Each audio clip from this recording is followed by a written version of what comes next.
As I approached the abandoned power plant, it was both eerie and eye-catching. It looked like it might be more dangerous than I expected.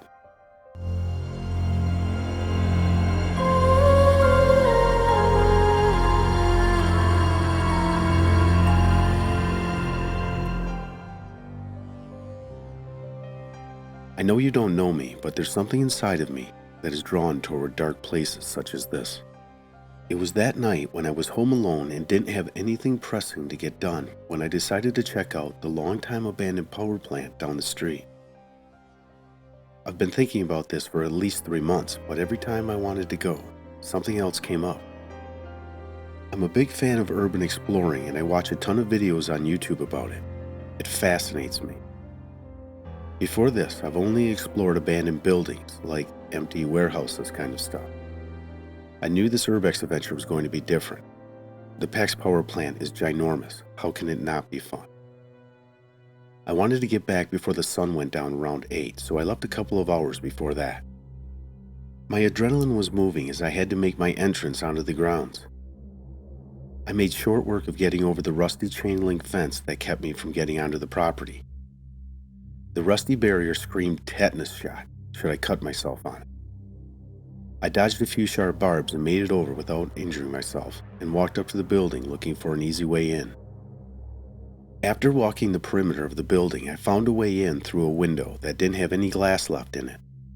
It was located in the corner of the facility that had been grown over with trees and foliage. The small broken window was completely hidden from sight, not visible from behind the greenery. It was a tight fit, but I was able to get my ass up through it and land on the floor. I found myself in a dusty, dirty restroom that had years and layers of filth piled up. Leaves and twigs covered much of the floor. I carefully moved to the door to find out what this abandoned place looked like on the inside.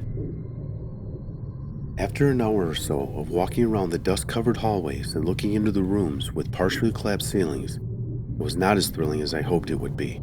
Or dangerous for that matter. As my eyes panned around the room, an old boiler caught my eye and I decided to take a closer look. Just a big hunk of dusty metal, I thought.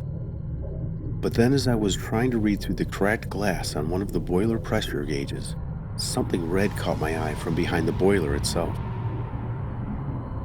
Walking around the boiler to get to it, what I had seen was a red door. I thought to myself, I'll check this out and get out of here before the sun goes down. I opened the door and I immediately took a step backward. I couldn't believe what I was looking at. Located in the basement level of this abandoned building sat an immaculately clean room in pristine condition. What the hell is this place, I thought. The floor was shiny and spotless.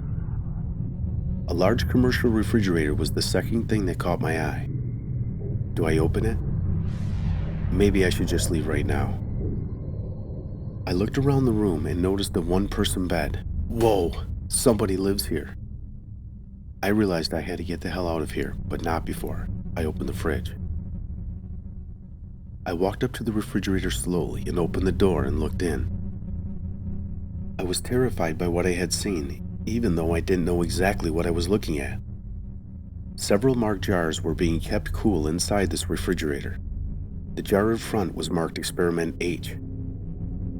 I couldn't tell what was in this murky fluid within the jar, so I picked it up and I shook it a little bit. Emerging from the fluid, pressing against the inside of the glass, looked like a finger. Not like yours or mine, but something that is out of this world. I left the building in a hurry. When I got home, I couldn't get it out of my head. The image of the jars that I saw in the fridge. I'm just glad I was home safe now and there was no record of me being there. That was until I checked my text messages. The message was from an unknown caller. It read, "Now I know where you live too."